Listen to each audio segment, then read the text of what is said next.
This episode is brought to you by Grit Pack Calls.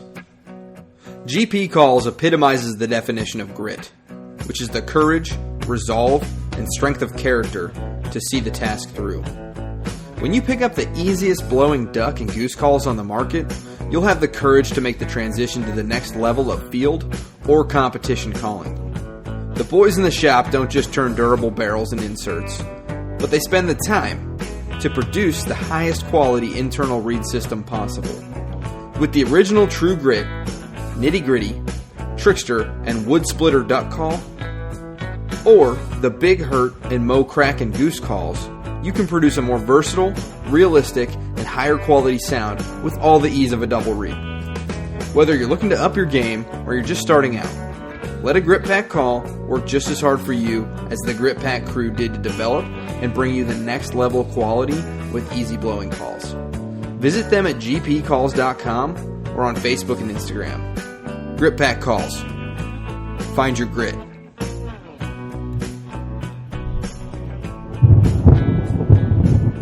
Welcome to the Foul Front Outdoors Waterfowl Podcast, where our goal is to recruit and educate new hunters while entertaining the rest of you.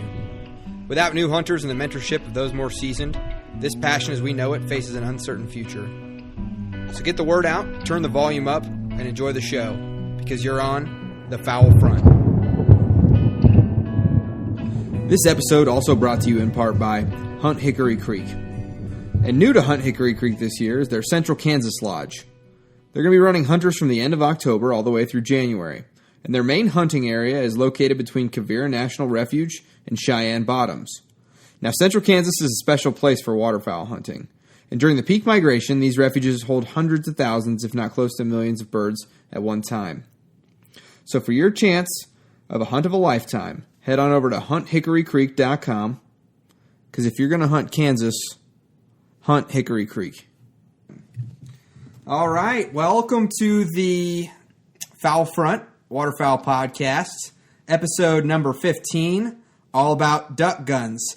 Today is an interesting logistical and recording nightmare. I've got Tagen and Derek in studio. Tagen. What's up, guys? Derek. How's it going, everybody? And then we got Wade remote. Hey, y'all. All right, so today's episode is going to be all about helping you pick out a duck gun, or maybe you're in the market for a new duck gun. Either way, we're going to get you squared away and make sure that you can find the gun that is right for you. So right now we're going to hear from James Garrity, who is the reason that we are doing this show. He sent me this huge PowerPoint slide, but we'll just get into it real quick. Okay, so today we have our duck gun buyers episode, and it's interesting. We ask for your guys' input, and we ask for you guys to give us show ideas. And James Garrity actually is the one that brought this to our attention. And I wanted to bring James on because he had kind of an interesting, unique story, to me at least. Enough for us to want to sit down for an hour and 45 minutes and talk about duck guns. And so we figured we'd let James give us a little intro into why we are recording this episode today. So, James, you want to give a quick intro into first who you are and then, how you hunt and how long you've been hunting? Yeah, sure, Ben. So basically, I'm a recent duck hunter. I've gotten into it in the last 2 years. And my buddy Richard has really got me going on it in the last year or so. And he was active in it when he was in grad school with me in college. I wasn't in grad school at the time. He was a little bit older than me. And he went wood duck hunting a lot in Tuskegee National Forest, which wasn't very fruitful, but he loved it anyway. And I went with him a couple times. I was like, man, I'm not really sure I like this. And then we ended up hunting more flooded timber in North Alabama. And we started just getting quite a few ducks and it was just one of those things where it's like, okay, now I can get into this. It's not trudging through a national forest trying to find a wood duck. Right. So, yeah. So right now, I'm working as a consulting engineer in the environmental world, and that's what I do every day. So I can understand everything involved with Ducks Unlimited and what they do, and preservation, and continuing to educate others on what a good hunter does and good conservation can provide for everyone out there. So kind of a little backstory there. Nice. So what made you suggest that we do a duck gun buying guide episode? Well, I was thinking about it, and I have a little affliction, like my wife likes to tell me, that I research things entirely too much, and it's almost it's enjoyable for me, and for others it's not. So I thought, I just have purchased a new shotgun. I did an incredible amount of research, and I was like, you know what? Maybe I should go ahead and share what I learned. So that was the idea behind it. So when you first approached me, you're like, "Hey man, you should do a duck gun episode on how to choose a duck gun." And I said, that doesn't seem like it entails that much, like pick the one that you like. And then you sent me. You want to tell them what you sent me? Yeah, my inner engineer came out, and I sent Ben a nice little spreadsheet with about 50 rows of information with the manufacturer, the model, my reliability rating from what I learned, the chambering, the type of action, corrosion resistance, what experience I learned from others who've used it, and the cost. So, and then even past that, there's even more research into the types of actions and what occurs with that, as well as general mechanics. Everybody shoots differently, and everybody enjoys a different weighted gun, comb heights, and pull lengths, and all sorts of different things that go into it to make it fit you. So it gets very complicated very quick, and there's a lot of fanboys out there that they'll stick with one gun their whole life, which is great if it works for you, but don't limit yourself to that. I think you missed an opportunity to use a buzzword there, an engineering buzzword, ergonomics, right? Yeah, so, ergonomics. Yeah. Well, I'm not manufacturing specifically, so that's true. That's design. True. That's true. So, and I think you touched on something there too. And it's something that we are going to be talking a lot about in the upcoming episodes when we talk about gear, and when we talk about suggestions and things like that. Is you're talking about fanboy, and they everybody wants to defend the gun that they purchased, or they want to defend their purchase, and you got to give yourself a fair shake, and you're going to hear us recommend things, and you just have to remember that those are just things that we have found, tried, true, and tested, and that we're going to recommend that to you. And it might not be the best option for you, but it was the best option for us. And just you want to go ahead and tell them, after all that research that you did, you came up with a gun that you were heading out to the store to buy, and then what happened? Yeah. Well, I went out. I researched a ton on what gun I wanted, and I had a specific price range too. So Ben, when I was thinking about it, I want to stay $1,000 and under. Budget was pretty important to me. Some budgets are different for everybody. There's some guys who can go out and buy a Rob Roberts custom gun for $2,100 and not think twice, and there's guys who spend $500, and it's a lot. So for me, my budget was $1,000, but in that budget, and all the research I did, the number one thing I wanted was reliability. And everybody knows that's the number one thing you want. And I found a Winchester SX3 or an SX4, either one, and went out to the local gun store, which I'm blessed in the Middle Tennessee area. We're heavy into our guns, so I can go anywhere, 15 minutes away and walk into a gun store. Bourbon and guns. And yeah. So I walked in, shouldered it, and hated it with a passion. It was horrible. It did not work for me. That's terrible. It's awesome that you had it all picked out, and then shouldered it, got down in the trench, and found that that's not it wasn't a fit for you, and then you ended up going with your number 2 or 3. I can't remember. Honestly, it wasn't even on the list. At one point, it was something that I was like, you know what? I'm going to take a look at this thing as sitting in the gun store And older gentleman sat there and went, "Have you looked at these Frankies?" And I was like, "Well, I thought about it, looked at it, and I was like, I don't know. I don't." Shouldered it perfect.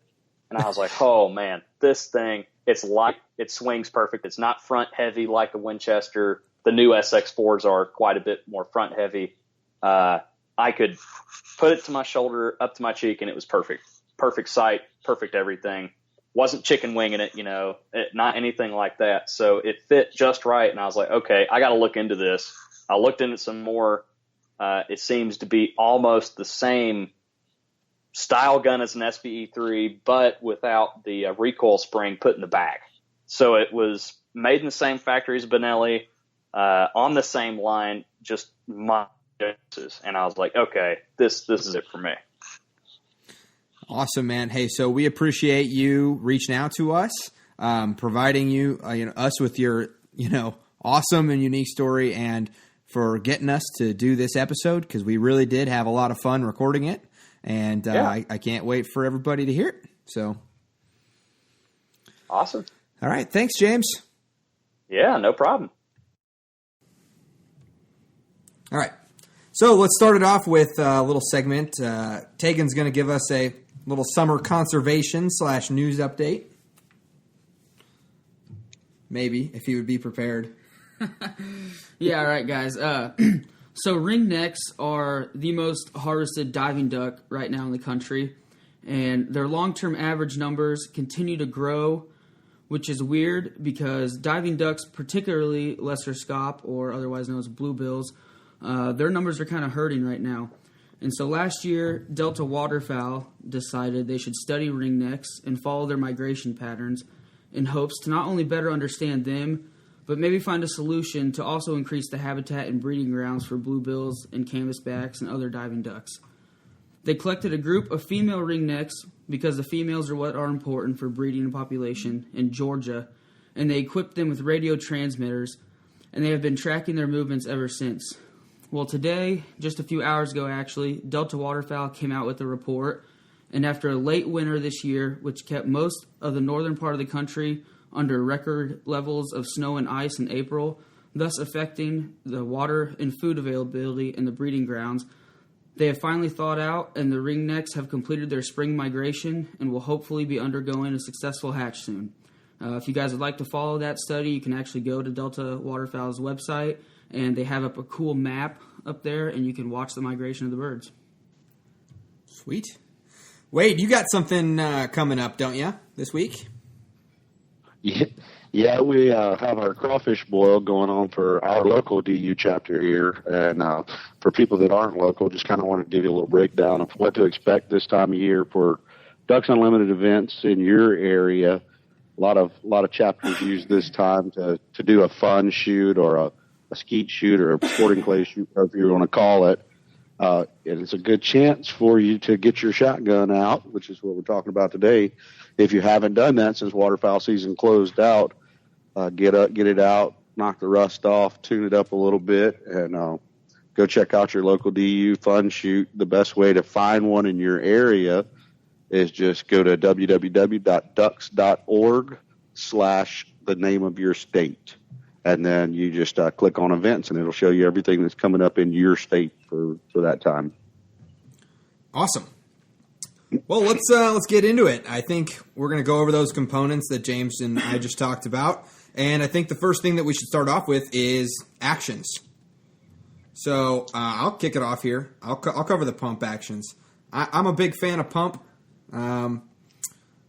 just because as long as you keep things oiled and as long as you keep them generally in the right spot, the only thing you have to worry about is your bicep tiring out. I don't know how you guys feel about it. No, yeah, I agree. The pump gun is definitely the old rusty, dusty, tried and true. It doesn't really let you down, doesn't fail you. The pump gun is the definition of if it's not broke, don't fix it, because some people have pump guns they've had for 30, almost 40 years, and they're still out there slinging steel and putting ducks down with them to this day. Wade, you for? I kind of fall into that category that he just hit on. I've been using an 870 since I was 9 or 10 years old up until this past season. So I completely agree.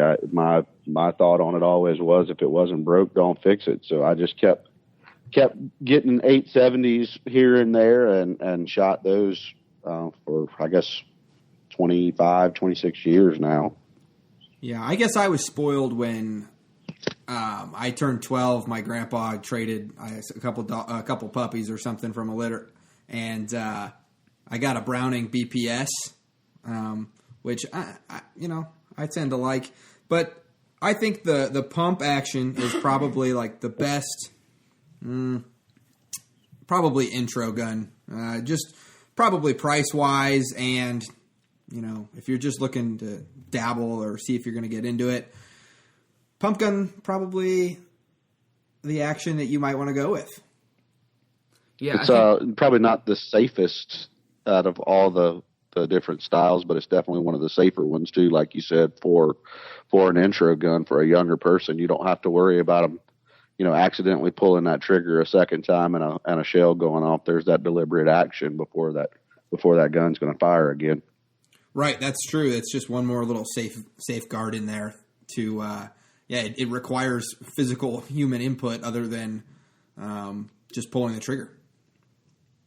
One thing I think that pumps do too as well is that, yes, you can't squeeze off 3 rounds as fast as a semi-auto, but the caveat to that is that you can't squeeze off 3 rounds as fast, because sometimes that's not the most not the best method. And then every time I pump and I have to bring it back up to my cheek, or I have to not bring it back up to my cheek, but when I pump, my sight picture gets thrown off, and then I have to re-aim. So I'm aiming 3 times if I'm shooting 3 times, where you might only aim once if you have a semi-auto or something like that. So just kind of a forcing function there. Yeah, I agree with that. Having the pump gun, like you said, it helps to get you back aligned on your sights. It helps you get back on that second or third bird. I remember I just bought my first semi-auto like 3 years ago, and my first hunt ever with it was at Cheyenne Bottoms early teal season, and a huge flock came in, and I remember I squeezed off all 3 rounds so fast, and I whiffed, and I was like, wow, that it went by way faster than I thought I was going to. Right. Well, should we transition into autos? Sounds like a good spot too. Yeah. Thanks, Tagen. So who all at this table shoots a semi-auto? I do. Depends on what I'm shooting, but I do. Wade, do you have any semi-autos in your arsenal? I'm shooting auto. Yeah, I shoot A300 now. Okay. Nice. I think the biggest thing to talk about when it comes to auto loaders is probably the inertia versus gas. Wouldn't you say? Wade, you there? Oh, yep. Sorry. Yeah. So the difference between the inertia and the gas-driven, you look at the gas-driven seems to accept more shells, from what I understand. Mm-hmm. But you have the downside of the dirtiness. Takes a little more maintenance and cleaning to keep the gas-driven cycles functioning properly versus the inertia-driven that doesn't seem to cycle the lightweight, low brass shells quite as well, but doesn't get as dirty either. One of the nice things with the inertia-driven guns, too, is when they are dirty, you still have that, because if you're hunting waterfowl, generally you're shooting a 3-inch shell. So you have that power going into breaking it free. And with the gas guns, with the whole the system being regulated so that they can shoot the lighter loads, that means if they're trying to release that gas, if your gun gets frozen up, it's not going to have as much force going into that bolt while you're inertia-driven. Just got done shooting inertia-driven today, and it feels like about every bit of recoil is going into your shoulder, which is going to help break that gun free, and it's going to keep it cleaner running without all the carbon residue and that gas that they're talking about, gas-operated. The main gas is carbon, which can build up residues and make that gun get clogged up very easily. Right. So, yeah, my understanding is that, inertia kicks way harder. Gas is a little nicer to operate, and as long as you keep her clean, she's good to go. But I guess we'll transition there. I think the reason that autoloaders are so popular is because of that quick target acquisition. There's been very few instances with my pump that I've been able to take 3 shots at a group of teal coming in or zinging by. And usually my buddies with the semis, they do get to squeeze off 3 rounds, and that's more pellets in the air. That's one more opportunity. And obviously we'll talk about that here in a little bit, but I think the semi-auto is probably the staple of North American waterfowling, and not going away anytime soon. I think was it Browning that made the first one? I think I can't remember his first name, but Mr. Browning. I think he made the first one, but it wasn't actually a Browning gun, right? It was another company. Remington's given credit for engineering what they call the modern gas loader. Like they perfected with the 1100s, what everyone calls perfected with the gas loader. But because I think the initial semi-autos were in the early 1900s, but they were all just inertia driven. So is there any instance where, or is it all preference, the inertia versus gas? I have to wonder sometimes. You said the semi-auto is the construct of the American waterfowler, and sometimes I have to wonder if that's almost like a social construct kind of thing, where you see people on social media, on TV shows. Everyone's shooting a semi-auto now, and sometimes I think that that's just the thing. And sometimes I wonder if the pump hasn't been forgotten about because maybe it doesn't look as cool or something. Sure, I think there's something to be said about saying like the pump is like a blue collar, like workhorse, and I mean I think every guy out there, probably sees himself or in his dreams or maybe not of having like the fancy SBE2. And things like that, and I think that's okay, and that's fine. If you've got the money and it feels good and you like it, buy it. And I'll keep touching back to that here. Like I don't think we're not trying to sway you in one way or the other. There's no marketing ploy behind this. We're just here to inform you. And one of the last factors that we'll talk about, actually. I'm not going to tease it here or anything like that, but one of the last factors that we'll talk about is very important. But should we move on from the semi-autos? Wade, do you have any alibis? Well, one thing I was going to add to the semi-auto that we didn't quite cover when we were comparing it to the pumps was the lack of recoil or less recoil that you see out of the semi compared to the pump. If you're shooting, especially, some of your guys that are shooting 3.5s at geese, or if you're using that same pump gun for turkey hunting, shooting 3.5s, you're getting all that recoil. Whereas, with a semi-auto, especially a gas driven, you're going to lose some of that recoil and make it a little bit more comfortable, which is really important. When you're talking about getting youth involved in the sport, or maybe your significant other that's not used to the kick of a gun, that could play a big part in that as well. That's a great point too, and I just want to point out for all the listeners, because you guys can't see what goes on here, but Derek, he went out and he shot his brand new Stoeger. Which one? M3000. M3000. You probably put half a box of shells through it, and he's rubbing his shoulder, and he's all talking, "Oh man, I'm bruised up." And I put 35.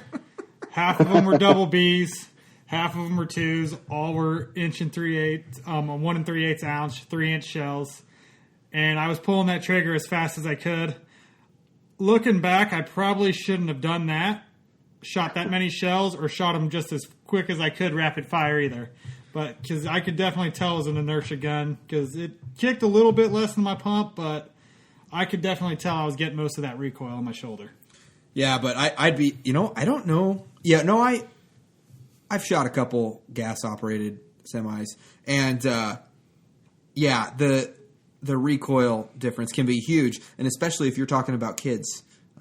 One other thing about that is everybody always thinks, oh, lighter gun, 20 gauge, good to go. Actually, I just want to throw this quick segment in there. If you're getting a kid into, into it, and you start them off on a 20 gauge or something like that, those things are super light. Watch those, maybe go with the feather loads at first, because the lighter the gun, the less the less powder that it takes to throw that thing back. That's just science and math. But the lighter the gun, sometimes you can get even more recoil. So there is that trade-off. But we'll talk about weight and stuff here in a little later. I think that touches pretty good on semi-autos. There is one other action that I want to talk about. We will just actually briefly mention there are bolt-action shotguns, but we're not going to cover them. They're not that common, I don't think, and probably not that, typically used for a waterfowl scenario. Probably a great option for little kids as well, as Wade was saying. The safety factor is there. Literally only one shell can fit in there. And then even past the bolt action ones is just the regular hammer action. I think mostly, I know there's a lot of 410s out there that are break barrel and hammer action, which those can be nice and safe as well. But I wanted to talk about break action, over under, or side by side shotguns real quick, because this upcoming season, I'm buying an over under specifically for waterfowl for you guys. I can't talk about it because I've never really, hunted an over-under or side-by-side in a waterfowl scenario. But I'm buying a blue-collar barrel action or a break action over-under for this waterfowl season, and I'm gonna do everything I can to not bring out my Browning BPS that I'm so comfortable with, and I'm just gonna do every hunt with that thing. Because I think there's several upsides to it, just on paper and then just from doing my research, that it might be a great starter gun for a new waterfowler.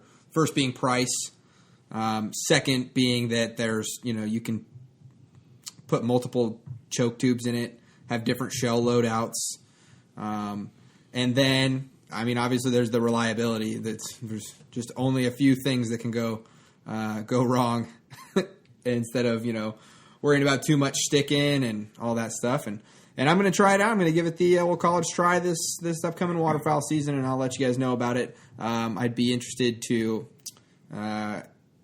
hear if anybody, religiously hunts with one of these. What do you think of that, Wade? Our friends down under, talked about, that's what is required for them. So, I think there's a lot of traditionalists out there that probably still stick to the over and under or the side by side. I could see where it'd be a lot of fun. Maybe not for me so much. And since we're on the record, I think we should probably establish an over and under bet on how many times you're going to hunt with this gun before that BPS comes back out. Okay. What's your take? What do you think? I'm going to take the under on 10 hunts. Ooh. Like before I break out the BPS? Yep. Okay, so I want to preface this with 10 hunts. All right, that's fine. Goose season does not count. Like if it's a specific goose, I'm talking duck hunting. Like if we're going out like field goose hunt. That was my question. Was he going to take that thing in the field and be shooting big honkers with the over-under? Here's my real question. Are you going to shoot teal with it? Yeah. I think the teal are going to break you on it by themselves. Oh. All right. Well, now I'm just going to do it just to tick you guys off. All right. So Wade's got 10 hunts. You think I'm not going to make it 10 hunts, right? I think you're not going to make it 10 hunts. And we'll figure out a gentleman's wager on this and put it up on the Facebook group for maybe some repercussions for the loser.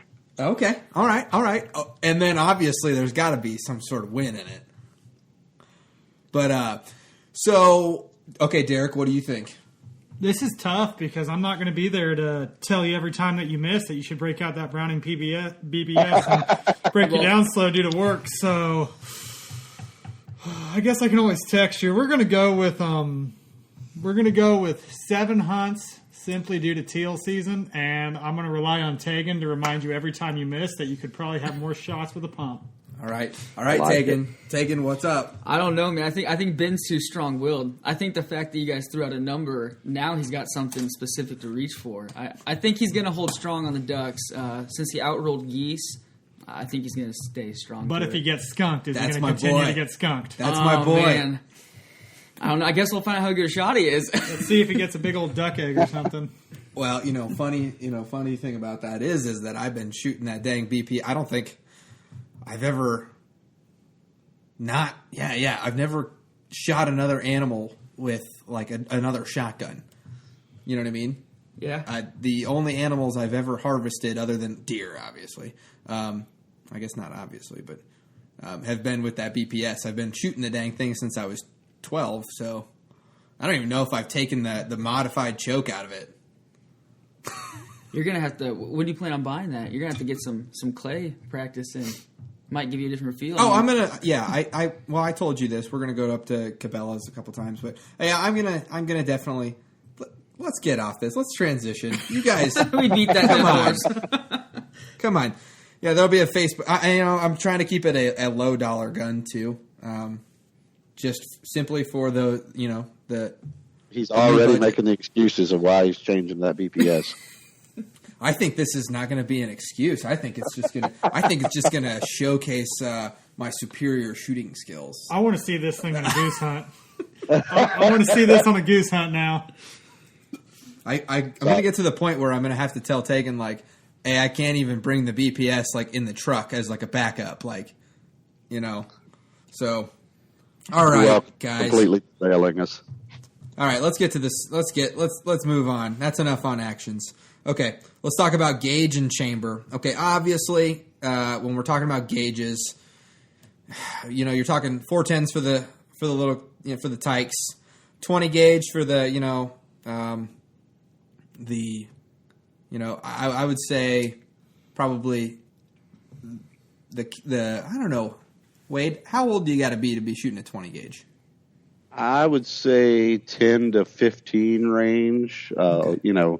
Let's put a weight restriction on it. It'd probably be easier. Under 150 pounds would probably be a good 20 gauge size, maybe.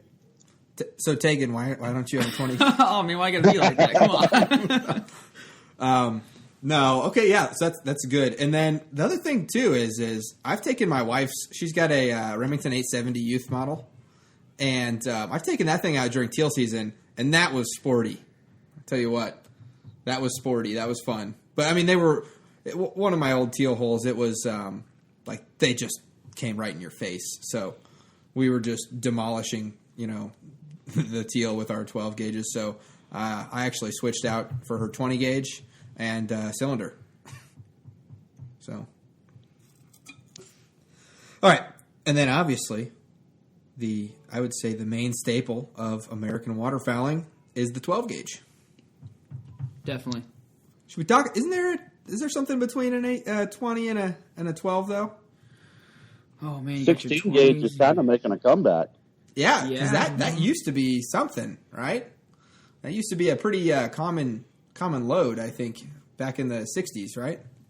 I think Browning kind of cornered the market with that Browning Sweet 16 for a long time, and people really shot it and enjoyed the gun. They got a better performance than the 20 gauge with the little less recoil than the 12, and it honestly seemed to kind of make a comeback over the last few years.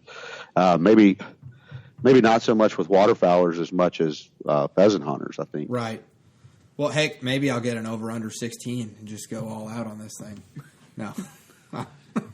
But okay, so then we got the 12 gauge. That's typically what we're shooting out there. And past the 12 gauge, we got 10, right? Well, yeah, 10. Anybody ever hunted with a guy that shoots a 10 gauge? I have No not. thanks. I want to shoot a 10 gauge. Derek wants to shoot a punt gun. I think the entrance to shooting a 10 gauge. Well, Tagen probably can't shoot one because it would like just blow him out of his blind.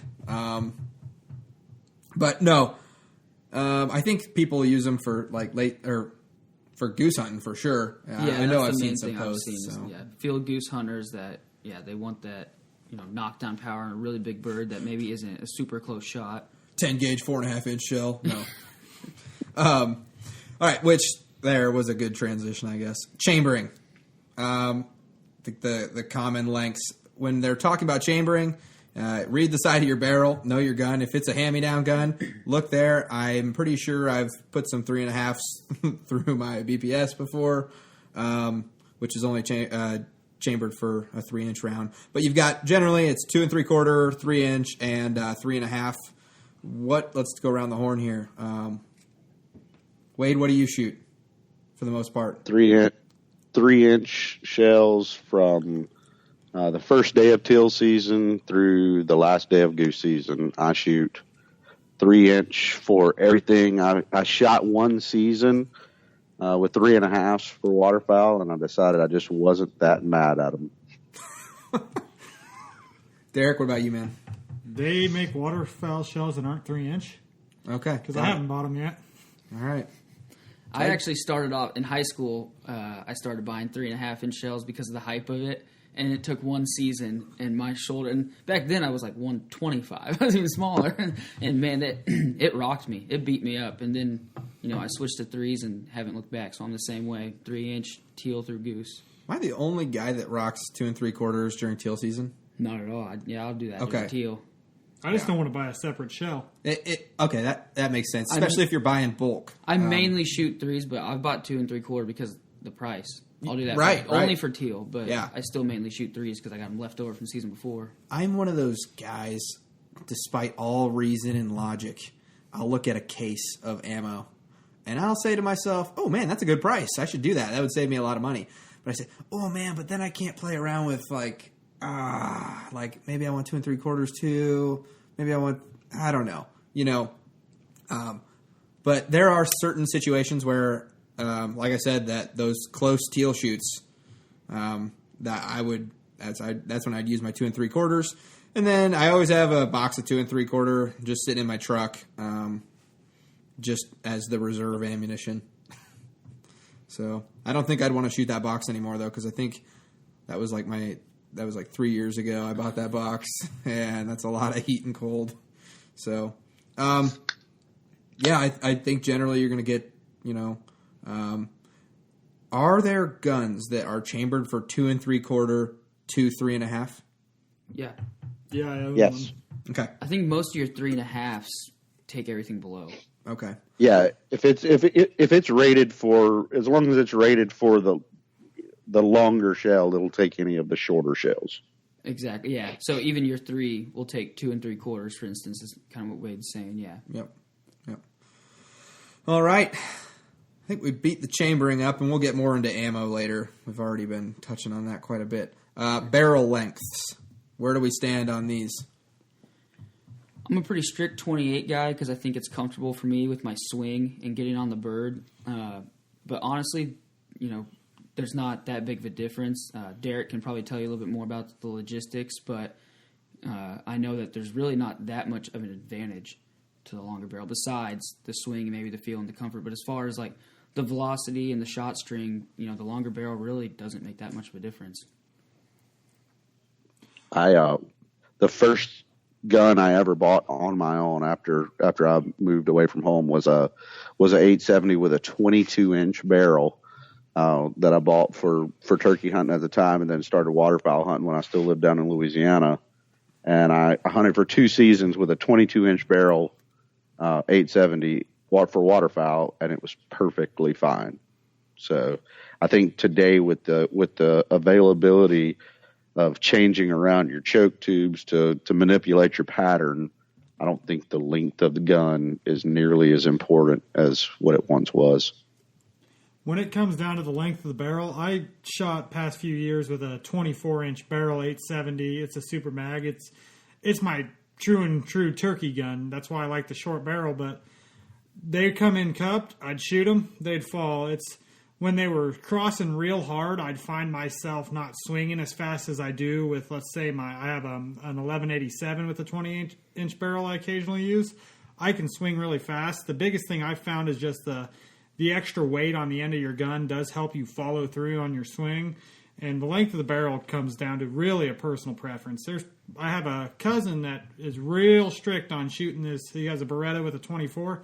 I have seen that guy drop birds with a 24-inch barrel better than some people with a 28. So it's really comes down to personal preference. If you like to swing a lot, go with the longer barrel helps, but anything works. Yeah, I think, too, it's another thing is it's a weight thing. Whatever balances your gun out the best, you might have a real heavy, if you got a wood stock on it, it can handle that longer barrel a little bit better and feel a little bit more even. I know when I shouldered some, here we are again, when I shouldered some over-unders today, man, the 26-inch felt better than the 30. And I think a lot of correct me if I'm wrong here, because I haven't done a whole bunch of trap shooting and skeet shooting, but the guns that are specifically designed for that, they're longer barreled for whatever, go ahead. I was talking to a guy who does a lot of trap shooting, and he told me he prefers a 32-inch because as soon as he gets on target, he pulls that trigger because with the weight of the gun, it's already carrying him through the target. So by the time he reaches it, he's pulling through because his natural motion is to swing through it, causing him the correct lead and to get on target to the next one faster. Now, for waterfowl, do you need a 32-inch barrel? Absolutely not. If you want to use one, more power to you. I know I don't want to carry that much weight, but it really just, you got to shoulder guns, find what you're comfortable with, and it's almost like for some reason you just know the gun. As soon as you shoulder it, you just know that's the gun you like. Yeah. Another thing too, I think sorry, Ben. No, I was going to say, I think you probably just hit on a theme that's going to be common throughout this whole show is confidence and comfortability. Just like your friend you were talking about shooting clays, if picking up that gun, if it feels right and you're confident with the way it feels and the way it swings to you, at the end of the day, that confidence is gonna help you to be a better shot. Oh yeah, absolutely. Like the number one factor is confidence. Whatever you feel confident going out into the field with, that's what you got to go with. And then the other thing I want to touch on too is waterfowl hunting, that can be some tight quarters. Talking about fitting 5 dudes into an A-frame or, you're sitting in there and you're, in your layout blind, that thing's poking out an extra 4 inches. And, then obviously if you're, hunting green timber, if you're hunting out in the brush, just tuck it in, that's another, extra little length there. And it's all, relative to, I think, like Wade touched on earlier too, I think your size and your weight can definitely influence those things. I don't know about you guys, but I found myself having a problem sometimes when I overbrush a blind and then don't take a practice swing before the hunt. I'll pop up on that first shot and I get a corn stalk or a bundle of grass or something stuck on the end of the barrel, and it can either make me not take the shot at all or throws my shot off, and it burns me. It ticks me off. Yeah, absolutely. So, have we beat the barrel lengths up, gentlemen? I think so. Okay. Let's go and do choke systems. The first thing I want to preface here is that there's a lot of, I think, compatibility. Some, you have to look at the choke system. Like the Browning, not every Browning has the same choke system. Some have the Invector Plus. Some have and I know last season, so I lied earlier. I have taken that modified choke out before to clean that thing, and I misplaced it somewhere, and I had to special order a choke because there was nothing that carried a BPS like Invector Browning Plus in Lawton, Oklahoma. Thanks, Lawton. You were in Lawton, Oklahoma. What'd you expect? Yeah, I know. Thanks, Oklahoma. No, but going back to it, so you just have to, you really got to watch that, and they got charts for it, and that might be a determining factor in, your selection. Oh, wait, are you there? Yeah, I'm here. Oh, okay. Sorry. Yeah, that might be a determining, factor in your, selection or whatnot. But let's go down from, let's just start from the most open choke to the, most closed choke.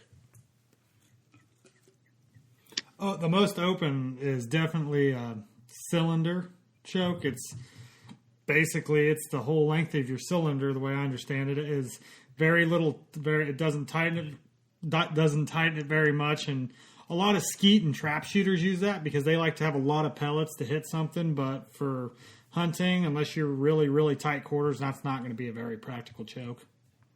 Yeah. Hey, wait, are you there? Yeah, I'm here. Oh, man. You just lost a bunch of feedback on your end. Your sound quality got way better. I can barely hear you. Oh, cool. Did you, walk inside or something? We're not in an airplane anymore. No? Yeah. No, Okay. Well, yeah. So, beyond that, I guess, where did you leave off? Sorry, I was into editing there. Yeah, like I said, cylinder chokes, they're real good for skeet and trap, trying to hit clay pigeons. You got a lot of pellets. You got to just make a little mark on your skeet. But you're shooting at a bird, that's going to be a real wide pattern, and you may only get 1 or 2 pellets on the actual bird if your pattern's so wide at certain distances. Now, okay, should we explain to the listener, what do you mean by that pattern? So what does a choke tube do? You get the choke tube and you got these numbers on them, the 0.713 or 16 or whatever, and you get the diameter. I mean, what does that mean? Diameter, the tighter all your pellets of your shot shell, the tighter the opening they have to go through, the more dense they're going to be in the air, and what we call it a pattern with how all your pellets fly in proximity of closeness. So the closer they are together, the tighter your pattern. So the more, if we talk about an open pattern, there's more area between each individual pellet flying through the air. So a cylinder is going to have a very open pattern, very loose pattern. There's just going to be the one end of the pellets to the other end of the pellets are going to be a lot wider than if we're running a super full turkey choke. And it's basically the way how wide the pellets are going from one another, from one end to the other. The way I've always kind of visualized it is, imagine you got a bunch of people in a gymnasium, which is the shotgun shell in the chamber, and you have double doors, and you open one door. Everybody is going to try to they're going to pile up on the door, and they're all going to file out. Now you open up, another door, and now all of a sudden you're getting a wider pattern, and then open up the, the third and the fourth door, and you have more people coming out. So, and obviously it takes longer for those people to get out through one single door as well. So, but yeah, Wade, what do you shoot or what do you generally carry around? So after teal season ends, I shoot a modified for teal, dove. And then after teal season ends, I actually go to a full choke, and it's probably worth mentioning too. Yeah. In general, if you're shooting steel shot is not going to perform the same out of a choke tube as a lead shot will. Lead shot does not constrict, lead shot does not constrict as tightly as steel shot does. So, say you're shooting a modified with steel, you're going to be shooting closer to what a full choke would be with lead. Right. And I think that's the metal that's the metallurgy, because lead is a softer metal than steel is. So in fact, correct me if I'm wrong here, but if you shoot steel through a lead full choke, one, it's actually bad for your choke tube system and can create too much back pressure, I think. And then the other thing too is that you can get splash. So instead of getting a tight choke going through there, those things are bouncing off the end of the barrel and creating a little bit of a short splash. So the important thing is look at your choke when you get it. When you get your choke on the side of it, it's going to say steel, lead, or both. Because now I do, after teal season's over, I put a full choke in, and I shoot a full choke from the time big duck opens until all the way through goose season. That's probably not the most common. I think modified would probably be the most common for waterfowl. But I have the confidence in that full choke with the shot size that I shoot to perform, and I know what it's going to do. And I've taken my chokes out before and double checked them just to make sure that they do say steel on the side of them. Yeah, and if you're a real avid turkey hunter and you don't do much shooting during the summer, like perhaps this happened to me on the very first waterfowl teal season hunt that I did last year. Make sure you check your choke tube. So, but yeah, Tagen, what do you shoot? I'm a pretty generic guy. I'm modified all the way through, teal through goose. I just keep the same one in. Yeah, that's what I'm going to be doing. That's normally what I do as well. Maybe not this year. Maybe I'll have two different. Oh, come on. Sorry, old Jeff Page tried calling us just now, but don't worry. This is going to be the most edit time I've done on an episode in a long time. But anyways.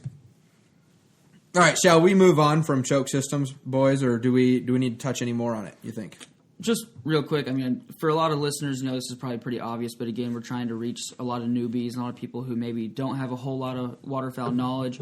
We started off, Derek was talking about cylinder and improved cylinder, and then Wade made a good point about how he switches from his modified to the full after teal, and like Derek was trying to explain with the shot pattern and how those chokes manipulate it, the reason why is because, just for the listeners to understand, Wade is shooting bigger birds, so he wants a denser and a tighter pattern hitting those bigger birds for more knockdown power. Correct. Okay, here's one that is hot and heavy in the waterfowl world, the stock material. You got wood versus plastic. Taken. I shoot a synthetic, so mine's plastic. I started off with the wood.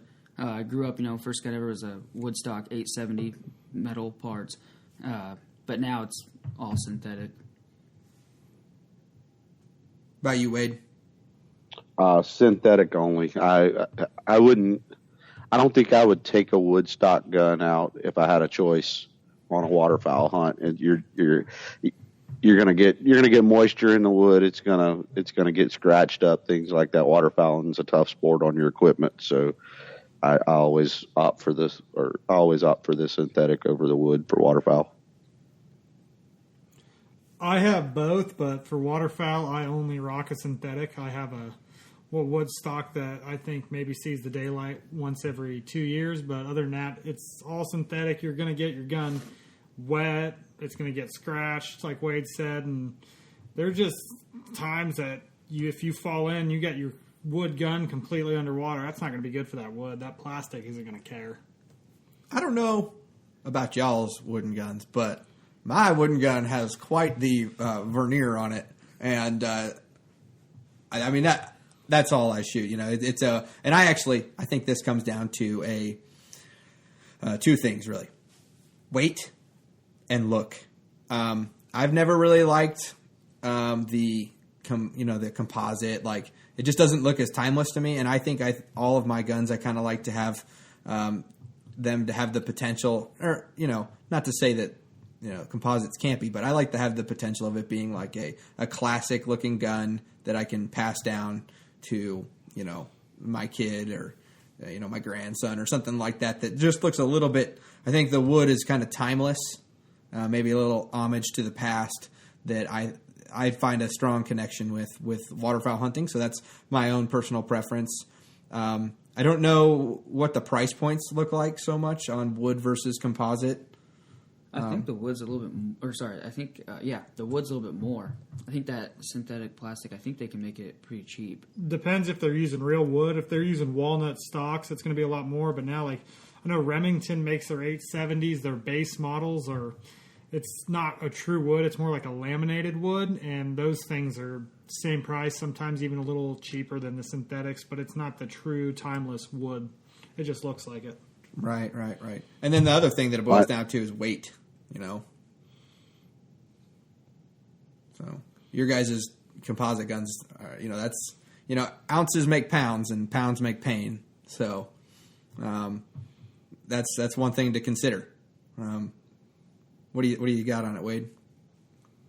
Well, going back to the price point on the composite, I think the composite to wood price point now has gotten pretty close. If you're talking about the standard color, whether it be black or the gray composite or something like that. Now, if you're talking about the painted composite, that's usually about $100 more than the wood or the standard black. But I'm kind of interested now. I'm gonna after this, I'm gonna go look up the weight difference on a composite to a wood, because in my head it just seems like the dense wood would weigh more than a hollow composite.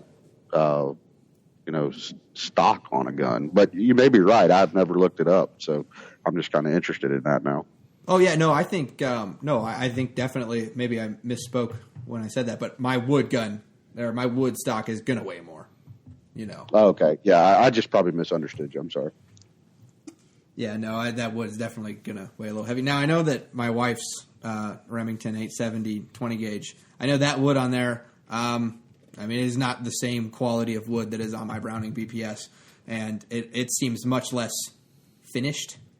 Like it's not, you get a little drop of oil on that wood there, and I can see it, and I got to wipe it off almost. So, which is another thing to consider too when you're cleaning, keeping that, that wood, and you can, touch that stuff up, but, yeah, we got to beat wood and plastic up anymore. I think so. I think we're good on it. All right. The finish of your gun. Now, when we say finish, we're talking about the metal, the I guess the conditioning that goes into it. It's generally called bluing, and I know that just 2 years ago I got my Browning reblued just because of, it was out there and it was getting some water on it, and maybe I wasn't the most diligent in my cleaning. And, through the course of regular maintenance and cleaning, maybe we clean our guns too much, and some of that bluing was starting to wear off, especially towards the end of the barrel. But that bluing is what it helps keep the rust off, and it helps keep that metal in shape over time. So... Yeah, that's the main reason why I stopped shooting that 870 was because I was noticing some rust on it, and that's what made me decide to go over to the synthetic because, and that's probably the reason why, not probably, it is the reason why synthetic is the waterfowler's finish because, it's not going to rust and it protects that gun. Yeah. Wade, what kind of bluing, or do you know much about that on the metals? Yeah, so, you've got your different levels of it, because going back to talking about the 870 over the last, 15 years or so, as reliable as it was one of the worst guns in the world for rusting. You could take it out and clean it as soon as you got home, but it would rust from the blind to you got to the driveway. Because it didn't have any extra coat on it to protect that metal.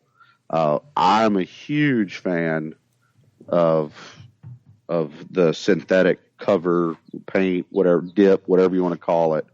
Is that called Cerakote or? Well, you got the Cerakote is usually your solid colors, and your dipping is your camo colors.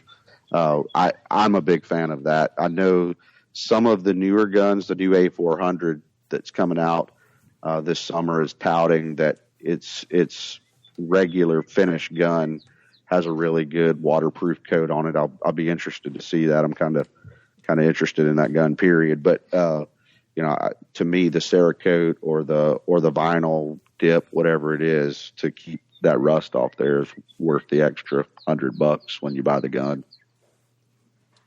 Yeah. Want to touch on that at all? Yeah, I guess I don't know about you guys. The only, I shouldn't say complaint because, I'm pretty rough on my gear and, nothing's perfect. But the only thing that stinks about, the way those guns come, like Wade's talking about, not the Cerakote, but just the plastic or the paint finish, whatever's on it. I've noticed all the guns I've had with them on it, it chips really easy. It's still going to prevent the rusting, but, half the camo, I think, on my gun after 3 seasons is pretty much chipped or stripped off. Yeah. One thing I know, one of my buddies, he had a Stoger. I can't remember which model. But we were out turkey hunting up in New Mexico, and we were getting ate up by bugs, and so he whipped out the 1000% DEET bug spray and rubbed that all over him, and then he was handling his gun, and that finish was coming off in his hands. And wow. So that's for teal season, if you're wearing some bug spray out there. Also, a good plug here for that is I'm an avid Thermacell supporter. And if you don't know what a Thermacell is, that's like THERMA and then cell. Those things are lifesavers during teal season. That's the Louisiana lifesaver right there. Oh yeah, I'm sure. Yeah, I literally don't go anywhere during the warm months without a Thermacell. I've even got like a big lamp one that we set out on my deck that covers my whole patio. So, but yeah, back to the finishing and the Cerakote and that plastic that they put on. I think Stoger has that plastic pretty much standard on all their camo guns. And yeah, I think I could be wrong here, so correct me if I'm wrong, but I think that only comes on the camo, right? The metal, like when you get a black synthetic gun, I believe. The barrel has a finish on it, but it doesn't have that extra like camo paint layer. Mm-hmm. Is that wrong? I'm not sure what they use. I know when you if you get the composite black synthetic, very rarely is it blued. To me, it feels almost like a powdered coat, but it doesn't hold up quite as well as a powdered coat. It very Scratch well is pretty could easy, be right? Yeah, kind of like a hybrid of the two, maybe. Right. All right, well, let's move on to the different kind of sights that we have on there. I know that I just rocked the single end of the barrel, a little pin, the bulb. I don't know what y'all use, but I have I think it's like a 1/2-inch high-vis sight on the very end of mine, a green one. I'm actually thinking about going to 2, though, this year. I'm thinking about putting one on the middle of the barrel, too, to help me align that middle with the end one. But, yeah, I just have the small little, like the bright green colored, or they come in red or whatever. The long little rods. Yep. That's going to be good for low light or low vis situations. So on that, I think talking about the 2 sight pins first. If you're talking about a beginner waterfowl, I think that middle bead, halfway in between the end of the barrel and your cheek, is a very good idea. It's the best way out there to ensure that you're getting your face all the way down and your eye lined up, so that you're not shooting over the birds. That's the most common mistake you're going to run into. For more seasoned waterfowlers, I think it's still a good idea because I have one. I like it. It gives you a good, easy way to tune up if you start missing birds. I think I've used the high vis sights before, the fiber optic sights, and I kind of go back to bow hunting on this a little bit. Something I noticed in low light situations, you got that bright sight right there, and to me, it almost distorted my view in a low light situation to where that dark object was almost drowned out by that brighter sight. So I actually went away from any kind of fiber optic in that scenario, and then now as time has gone on and I've shot shotguns more and more, I don't even. I'm almost tempted to take the sight pin off the end of my barrel. Wade, I think it hinders you sometimes. So I am a very instinctual shooter, and if you grew up, shooting, point, aim, shoot, if you learned on, your BB gun, getting your sight picture right, doing all that, if you started off deer hunting or anything like that, that's a way that they like a style that they call you grew up point shooting. If you grew up or you're just starting off and you're doing a lot of wing shooting, I honestly can't tell you what my sight picture looks like. It's an instinctual thing, and I think it was Steven Ranella, and I don't want to misquote this, but he was talking about, like, it is in your DNA to pick up a spear or, like, to know the trajectory of an object and something's moving, and you have that shot solution in your head, in your DNA. And swinging through and things like that, there's a lot of drills and tips that you can do to make sure that you have really good shooting, Form. Yeah, shooting form. And there's a lot of, and I am not saying I'm not the best shot out in the marsh or in the tree stand or anywhere, but I'm a very instinctual shooter, and things are just like, it's a feel thing. And I can't even tell you what my sight picture looks like. And that's something to be said about, growing up wing shooting upland and, clay targets, just getting out there. And pretty soon you'll have it down. If you chuck enough rounds down range, you're going to have that feel. And it's important to touch back on making sure that you have the right mechanics. But just, I think the one thing that you can do to improve your shooting is to shoot more. So. Absolutely. What about you, Derek? I grew up in the flatlands of western Kansas, and all we do out there is shoot pheasants. Grew up one bead at the end of the gun. I don't think I use it. I just kind of, something flies up in front of me. I know I can shoot it. I point, aim, pull the trigger. Point, aim, pull the trigger. I finally sent my Remington pump to Carlson choke tubes to have them put a second bead on it because I missed 2 turkeys 1 year in a row, and it made me mad. And that's the only gun I run twin beads on. That's the only situation I'll ever run twin beads is for turkey hunting. Everything else is, I don't even really, I just point and shoot. I don't even aim. I don't stop and lead something. I just point, shoot. And because if I stop and start thinking about my shot every single time I miss, versus if I just react, if I'm a reaction shooter, instinctive shooter, if I just react, it's usually a much better shot for me. Right. Well, Derek, I know why you missed those turkeys. Because you were closing your eyes because you were scared of that hitting your shoulder again, I shoot 3.5 out of the pump gun, Ben. Let's do this. Well, I think you just brought up a great point, Derek. And you go back and think about the scenario when you're hunting. How many times do you watch those mallards crossing, and you may see them 200 yards out there, and they come in, and you're watching them the whole way. You stand up, you take a good lead on them, you pull the trigger and just whiff, and you're like, what just happened? And, you're kind of overthinking it and aiming the shotgun versus that group of teal that buzzes in, scares the crap out of you. You jump up, don't even think about it, and knock one down because you just pointed the gun and instinctually shot. I think the times that I know, like, oh, yep, this is what I did wrong, and it's the most thing, is getting that shotgun seated in your shoulder and putting your cheek down. That's, if I'm missing birds, that's the 2 things that I tell myself, and I'm back on them. So getting that good seat in your shoulder, and then putting that cheek down and making sure, things are tight. You don't want to be loosey goosey, trying to pop a shot.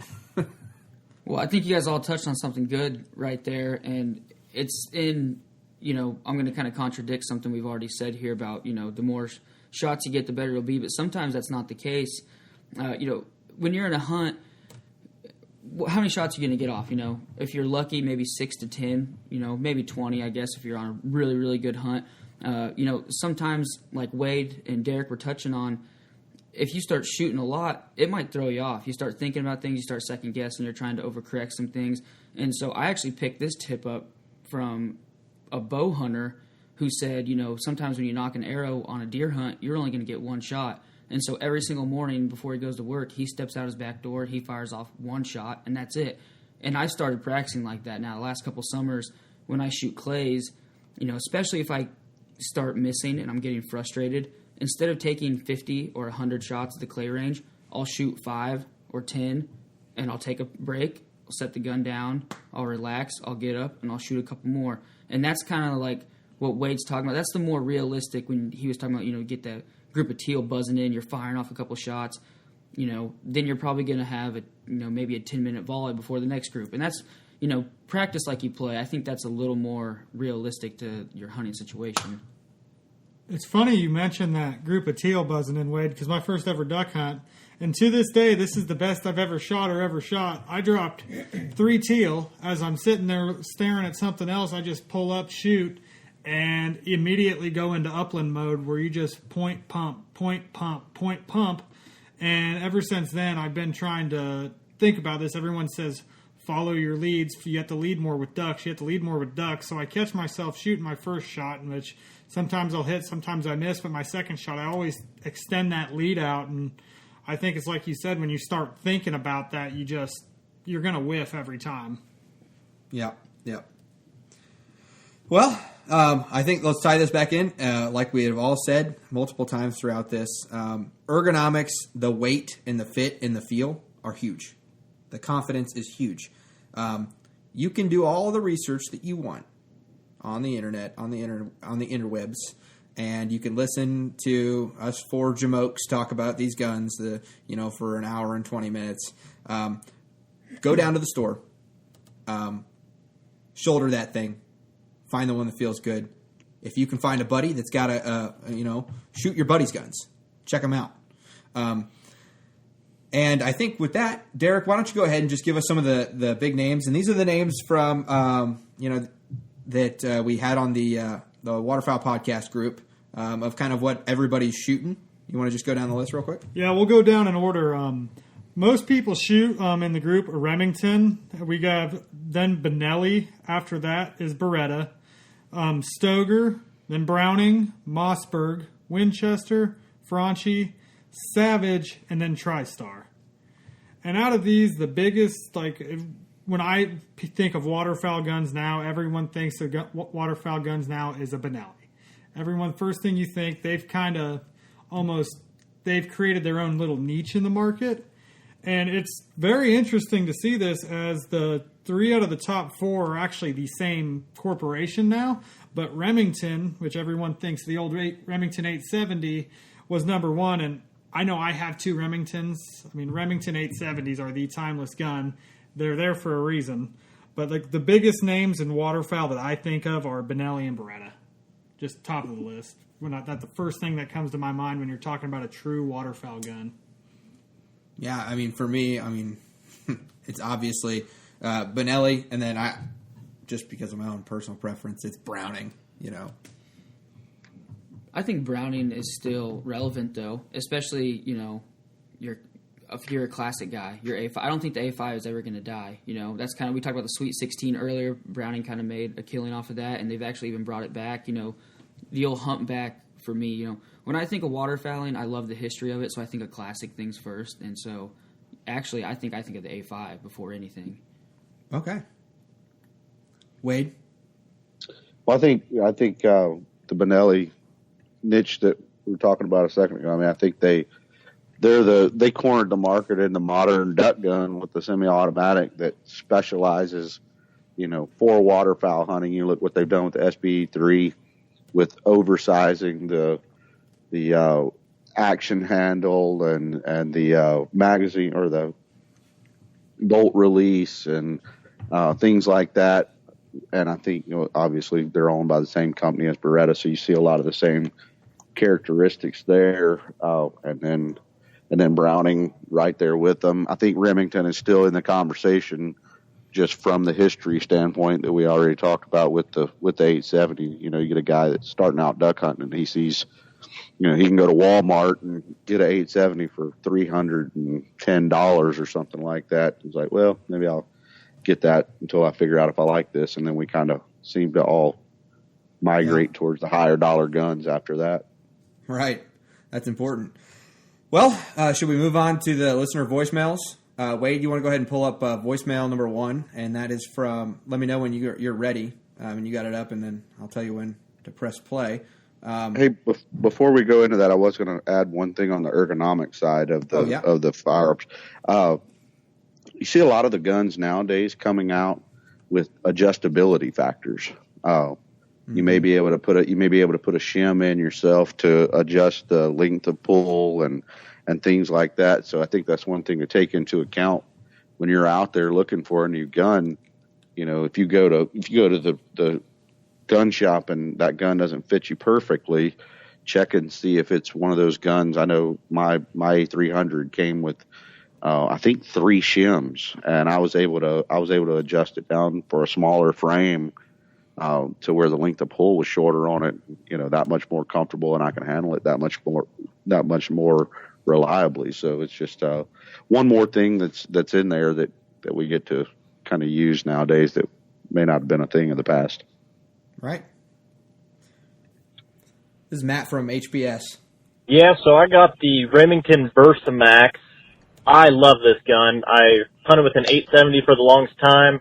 Now I have the Versamax. Got that a couple of years back, and I love it. It swings so smoothly. I can get on birds.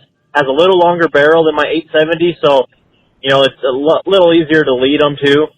And the semi-auto, love that. The only thing I've had an issue with is that the bolt action falls out, and I actually lost it last year, but I called Remington right up, and they had one out to me the next week so I could go hunting with it again.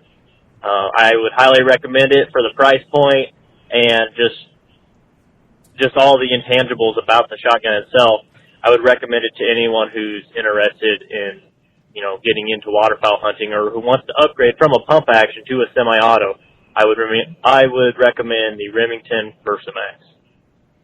All right, that was Matt Lee from High Prairie Sportsman. Go ahead and check them out on YouTube. They got a lot of good content, and they got a lot of helpful content for new hunters as well.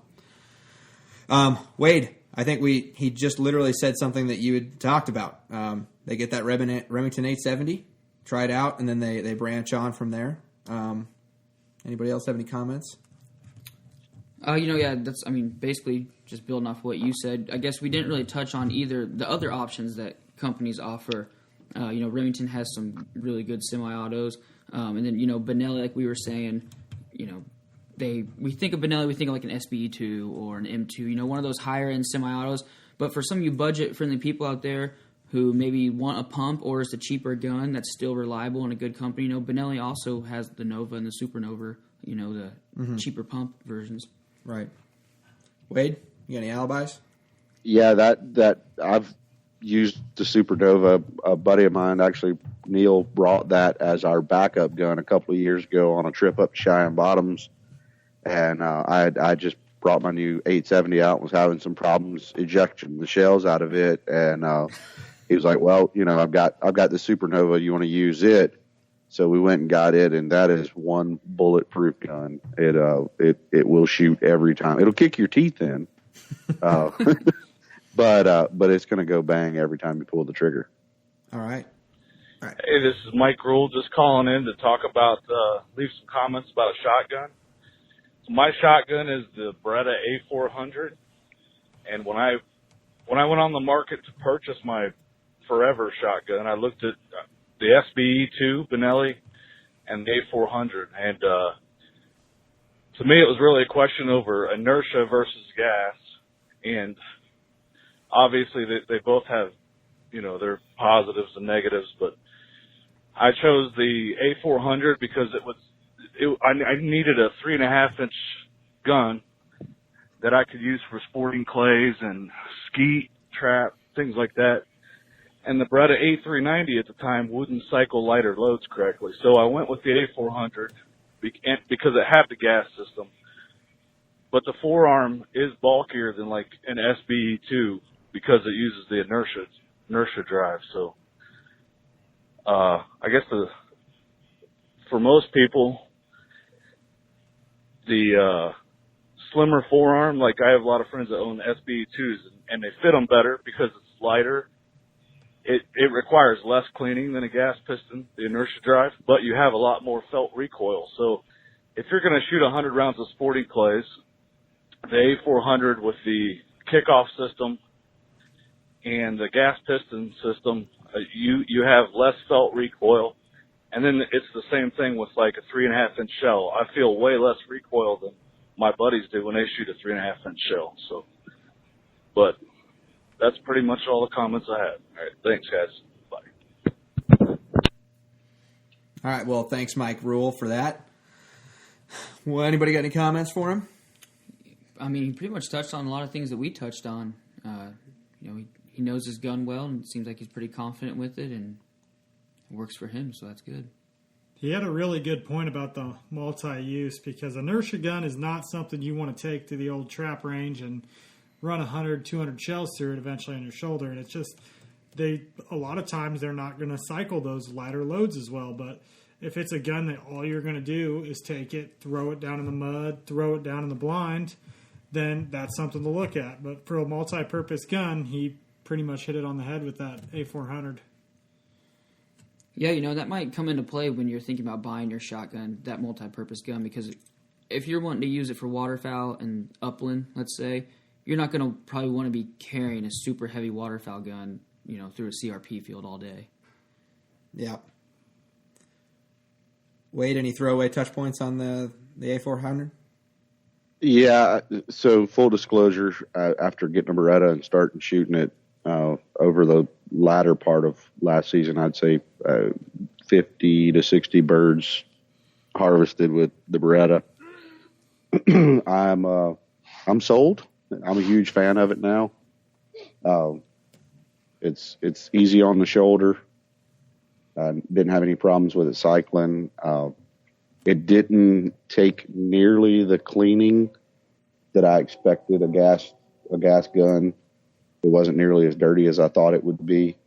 So I'm a big fan of that, and I think going forward I'll continue to be a fan of a gas gun. I've seen the inertia guns slow down cycling in the colder weather, so I don't think the old homegrown facts of you never have to clean an inertia gun are actually 100% true. I think it can slow down on cycling and have issues. So I'm right there with Mike on that, the Beretta. Right. And there's just a couple areas that need special attention on the gas guns, the way that I understand it. And those are something that, I don't know, maybe Wade, you could talk about that. To me, when you take it apart, it's pretty obvious right at the end of I'm going to get my nomenclature wrong here, but right at the forward end of the action where the gas is trapped first, there's a gas ring right there, and that really seemed to be the only place that got much of a carbon buildup. And I would say, so I hunted with it from Christmas last year to February 15th, and I cleaned it twice or three times, and that was some pretty heavy hunting throughout that period. So I probably put, I don't know, 200 rounds through it during that time, maybe. And it just wasn't nearly as dirty as I expected it to be. Right, yeah. And you'll find every gun has its, point that gets the most dirty, and you'll figure that out. But you want to go ahead and pull up that next voicemail? Yeah. Hi guys, it's Chad Dawson. My go-to gun for duck season is a Remington 1187. I picked this up used from a pawn shop. It spent its life as a trap gun before I got it. It's just a boss. It travels through shells, no problem. It takes the wear and tear of abuse of the marsh, the field blinds. It does it all. The gas-driven system is easy on the shoulder for all day shooting, and it's a all seasons gun. It'll handle dove, ducks, turkeys, anything you want. Just a beautiful gun. It's got a good heavy weight for a nice swing through, and it's my go-to gun of choice. All right. Well, thanks, Chad. Once again, touching on the versatility and, being able to shoot it through all seasons is definitely, you don't want, at least when you're starting out, and you don't want to just pigeonhole yourself into, only being able to hunt one type of thing. And, you can hunt them all with any type of gun. Yeah, but yeah. Some people prefer the special, getting special with it, and really, having one shotgun for one different type of situation and another for another one. But I think for a lot of the more common people that price point is what it is, but then, you also don't want to be buying 3 different shotguns. So, all right, should we roll into the next voicemail? Hi, this is Mel Gurman, and I'm calling for the 4th of July entry. I shoot a Mossberg 500, 3.5-inch Magnum capability. It is blued with the woodstock barrel. It's relatively new to me, and despite what Derek says, I am not removing the Mossberg stickers on it. All right. Thanks, man. You guys have a great one. Bye. All right. Thanks, Mel. And I think it's super important to, those stickers on the end of your barrel, those mean a lot. Those matter. They're not on the end of the barrel. They're on his stock and on his foregrip. It all started one time. I just joking around. I was like, if it's class, you got to take those stickers. He's like, I ain't taking off the damn stickers. So now every time I see that gun, I need to remind him, and I see him every day at work. I remind him that he needs to take the stickers off his Mossberg, and now it's become our little tradition. Are you just prejudiced to the Mossberg? I just told him he was talking about how it was a classic and just joking around in the blind, just saying, take those off and it'll be a classic. And he's like, I ain't taking off the damn stickers. So, that is one we didn't talk about. The Mossberg 500, I would definitely consider it a classic. Yeah, it's right there. It's right there in that 870 conversation. Yep. Well, I think the last voicemail we have is from Devin Alt.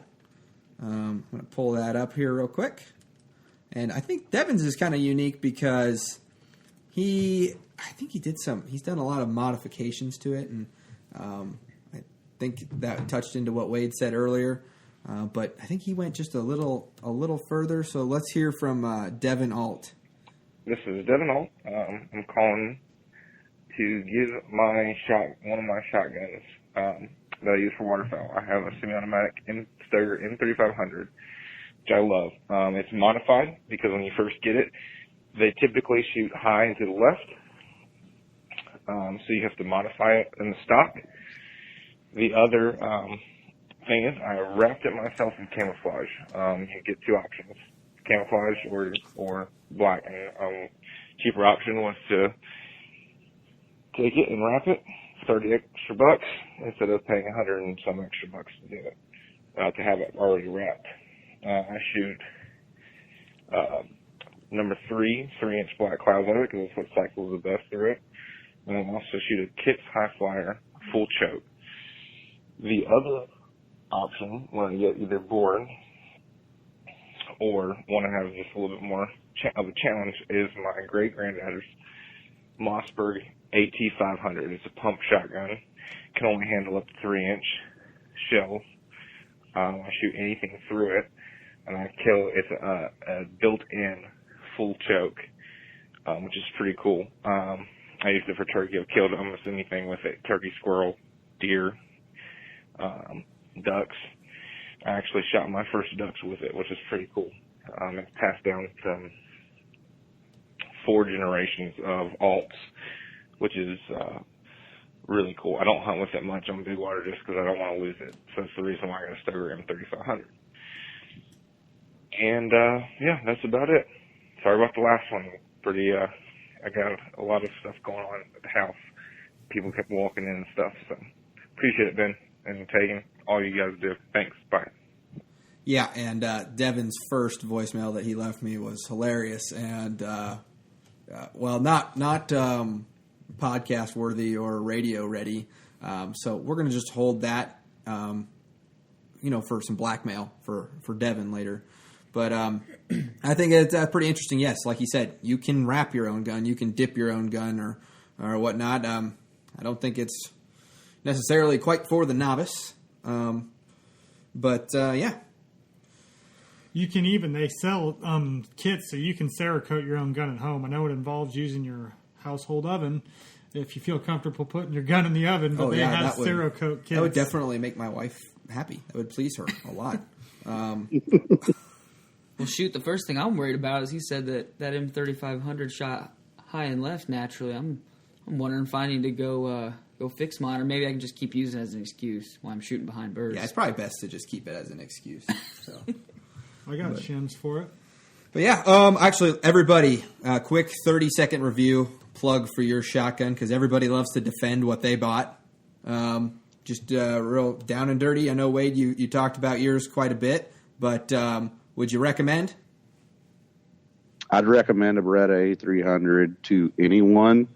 The price point on it for a semi-automatic shotgun that performs the way it does is better than any of the competition that I know of.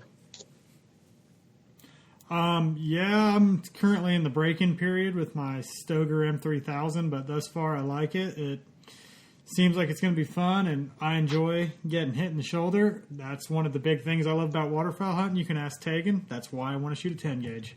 So it just seems like it's going to be a real good gun, real reliable, and like their mottos, works as hard as you do, and it seems like it's just going to be a real good trenches gun. I've seen you pushing those carts at Menards, man. You don't work that hard, so. I drive a forklift. Work smarter. Work smarter, not harder. I also shoot an M3000 by Stoeger, and when I first got it, I actually got it because of the price point. I couldn't afford a high-end semi-auto, and I got it brand new from Cabela's on sale, and with the rebate, it ended up only being $450, so I couldn't complain there. As far as reliability, though, I couldn't be happier with it, especially for the price point. I'm going into my 4th season with it, and after 3 full seasons, it's shot true. I have 0 complaints about it. Man, that Browning BPS, I'm already like choking up thinking about not taking it out on opening day now. So wait. Uh-oh. But I win. Yeah. Winner gets the BPS. No. Ooh.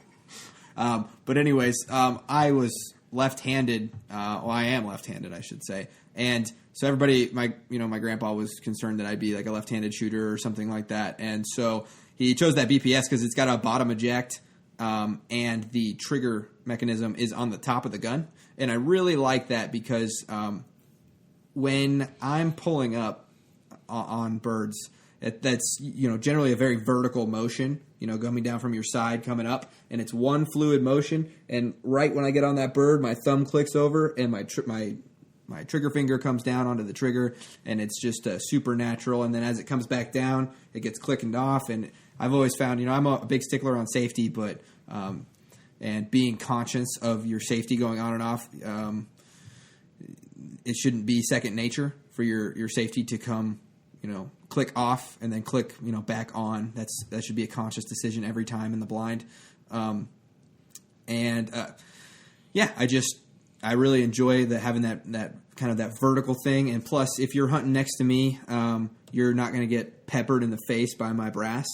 Because it's just going to have that bottom eject, which is real nice, and makes clearing out shells super easy because all you do is just pop that thing up and down and rack it, and it's I highly recommend the Browning BPS. But all right, so that just about wraps duck guns up. We will in future episodes we'll talk about ammo selection and whatnot.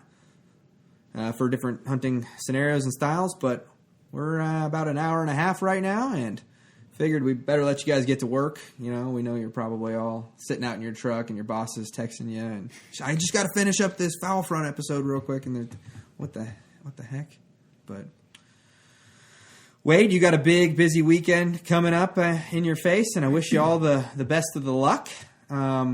And little teaser episode here. We have the Women in Waterfowl or Women Around Waterfowl episode coming up, which is we're going to have Lydia, your wife, on, my wife, and talk about the woes and the pitfalls of marrying a waterfowler and the joy of having them, their love and their support out in the field and then bringing them out there. So, am I by myself and being a little bit worried about this?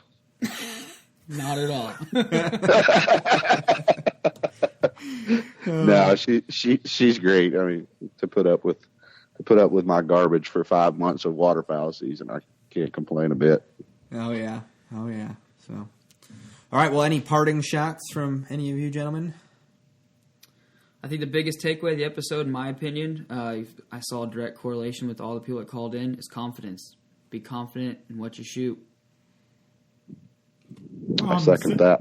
Yep, same thing. Just be comfortable with what you shoot, be confident, and make sure it's the gun you want to be shooting.